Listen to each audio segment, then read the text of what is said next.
Assalamualaikum warahmatullahi wabarakatuh. Ada sebuah pertanyaan dari seorang teman, yaitu anak insting yang bermasalah, cara menangnya bagaimana. Adapun kekurangan atau permasalahan yang dihadapi anak insting itu dengan kendala atau karakter sebagai berikut.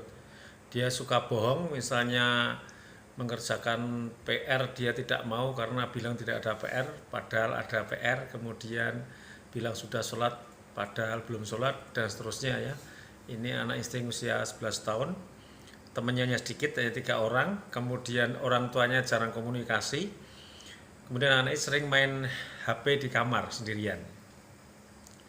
Rekan-rekan yang insya Allah dicintai Allah, kita kupas dulu karakter dari anak insting itu.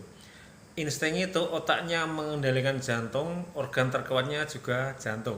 Sehingga nanti kalau dia jantungnya berdegup kencang, otaknya menjadi fresh, secara psikologi dia menjadi nyaman, jadi bahagia. Maka jantung ini akan menuntut anak insting untuk terus berdegup kencang. Misalnya kegiatan memanjat, kegiatan outbound ya, naik motor ngebut dan seterusnya ya. Seperti itu kira-kira untuk anak insting. Kemudian karakternya yang lain, karena dia mengandalkan jantung, maka dia sukanya tergesa-gesa melakukan sesuatu. Termasuk kalau bicara juga inginnya cepat dan pendek. Maka dia akan suka dinasihati dengan kalimat yang pendek. Dan anak yang berkarakter insting ini karena dia serba tergesa-gesa, maka ketika ditekan juga dia tidak mau. Kenapa? Kalau ditekan itu kan cenderung dia harus berhenti sejenak, harus mendengarkan, apalagi nasihat yang panjang lebar dia nggak suka, maka dia nggak suka ditekan akhirnya. Kemudian ketika berteman ya dalam konteks sesama jenis, dia mendekati teman yang pertama karena mungkin teman ini dianggap keren, dianggap orangnya luar biasa, dia merasa kesulitan mendekati. Ketika mendekati pertama, jantungnya berdegup kencang, dia semangat. Setelah dekat, merasa tidak tertenang lagi, jantungnya tidak berdegup kencang, maka dia mencari teman yang kedua.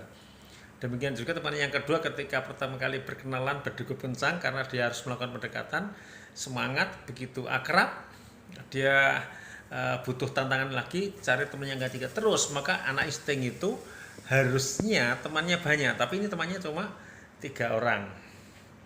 Kemudian anak insting ini juga suka tantangan baru, pekerjaan baru yang menguji adrenalin dia, jantungnya berdegup kencang. Maka setelah dia bisa melakukan pekerjaan pertama itu sudah tidak tertantang, kalau sudah bisa melakukan, tidak berdegup kencang jantungnya, sehingga pindah ke pekerjaan kedua dan seterusnya ya. Sehingga anak insting menjadi serba bisa. Nah, sekarang kita analisa permasalahan anak tadi. Suka bohong ya, berarti kalau dia suka bohong itu biasanya anak insting terpengaruh lingkungan ya. Kalau bisa dikatakan anak insting ini suka mengikuti temannya, suka ikut-ikutan karena memang dia punya bakat sebagai mediator, penengah, sehingga harus dalam tanda kutip mengikuti arus, maka harus dijauhkan dari teman-teman yang suka berbohong. Temannya cuma 3 ya. Temannya cuma 3 ini bisa jadi dia masuk lingkungan yang dia tidak suka, terlalu menekan, kurang enjoy, terlalu serius, sehingga dia hanya punya 3 teman saja. Atau dia sudah kecanduan HP karena dia sering main HP di kamar sendirian ya. Ini perlu perhatian dari orang tuanya. Apalagi di sini juga dikatakan orang tuanya jauh dengan anak ini ya. Maka solusinya yang pertama, sarankan kepada orang tuanya untuk mendekati ke anak dengan kalimat yang pendek saja ya. Misalnya, ayo nak kita jalan-jalan, kita renang di waterboom, kita ke Dufan misalnya. Dengan kalimat pendek, spontan diajak ke sana.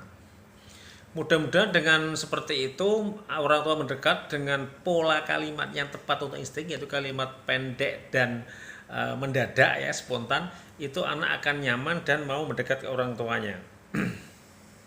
Saya punya sebuah klien ya, seorang klien, dia anaknya insting juga, kemudian banyak ditekan ketika dia belum kenal saya, sehingga anaknya itu jadi lelet ya, suka menyendiri dan ya bermasalah.